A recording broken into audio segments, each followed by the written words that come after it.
You're told the Knights Templar fell because of greed, ambition, or the paranoia of kings. But imagine the truth is far sharper. Imagine an order of warrior monks sworn not to protect gold, nor relics, nor the fading memory of Jerusalem, but a living secret with a pulse. A secret that, if revealed, could have rewritten the bloodlines of Europe and the theology of an entire world. What if the Grail wasn't a cup at all, but a person?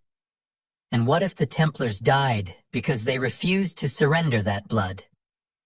The question hangs there, unsettling and bright. What if their real mission was never destroyed, only hidden? You let that idea settle for a moment, feeling it loosen the edges of the story you thought you knew, softening the noise of familiar narratives as the path ahead grows quieter and more deliberate.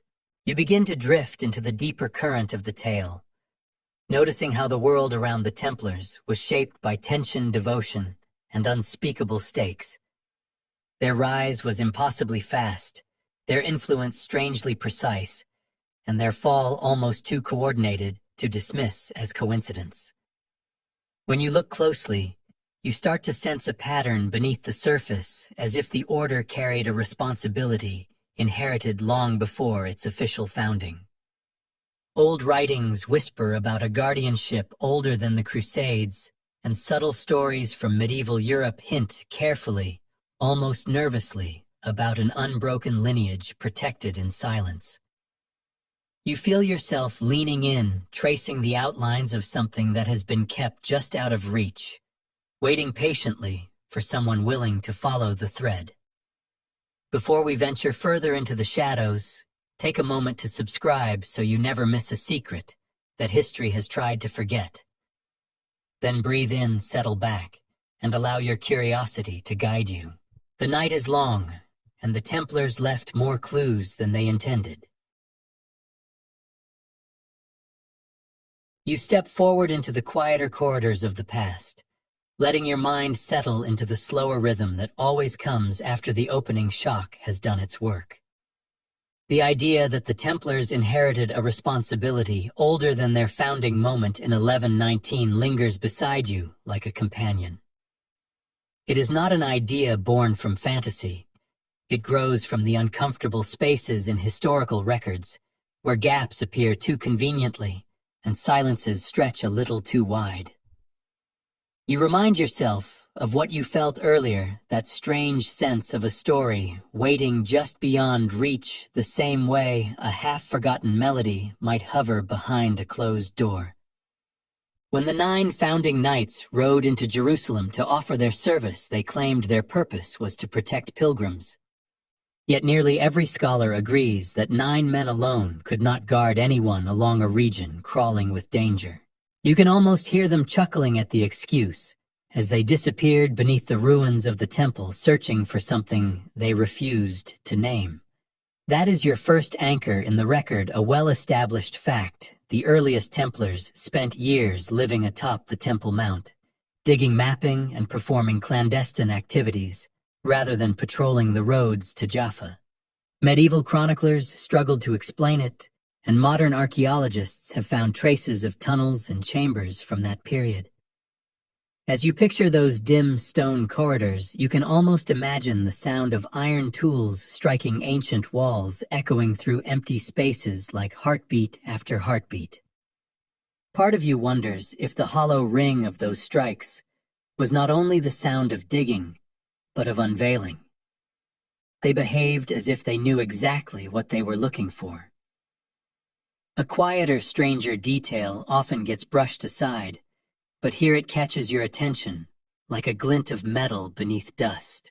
In a 12th century account, attributed to the chronicler Walter Map, there is a cryptic reference to a pact made between certain guardians and a group of knights who arrived in Jerusalem, already carrying knowledge from the lands of the setting sun.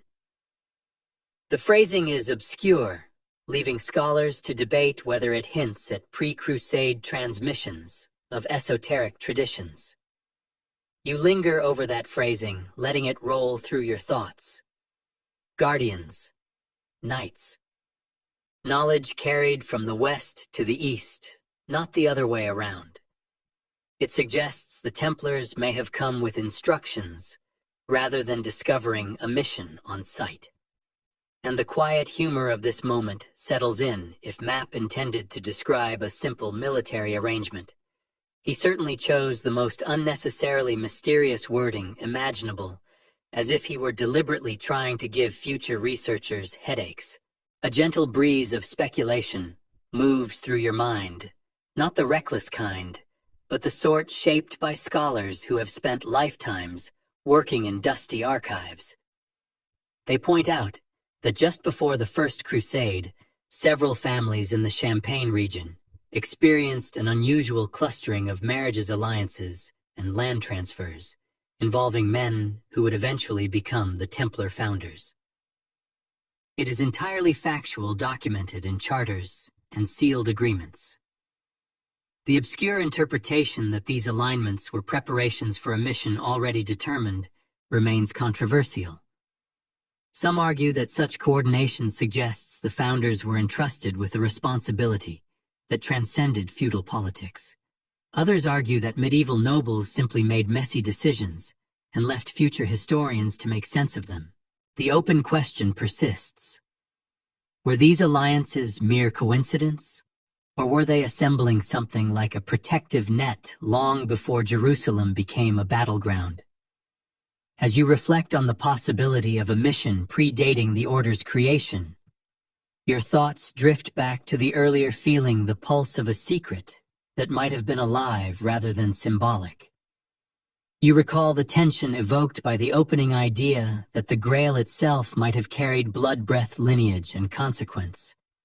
Something about the way those founding families interwove their destinies feels more like preparation than improvisation, almost as though they were positioning themselves to receive something or someone fragile, precious, and politically explosive. The scholarly debate surrounding the so-called Proto-Templar hypothesis widens the view.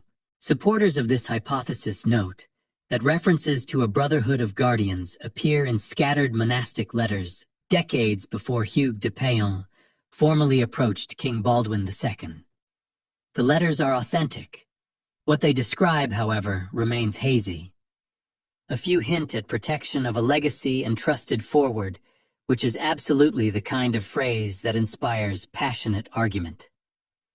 Some academics insist the wording refers to relic preservation, nothing unusual.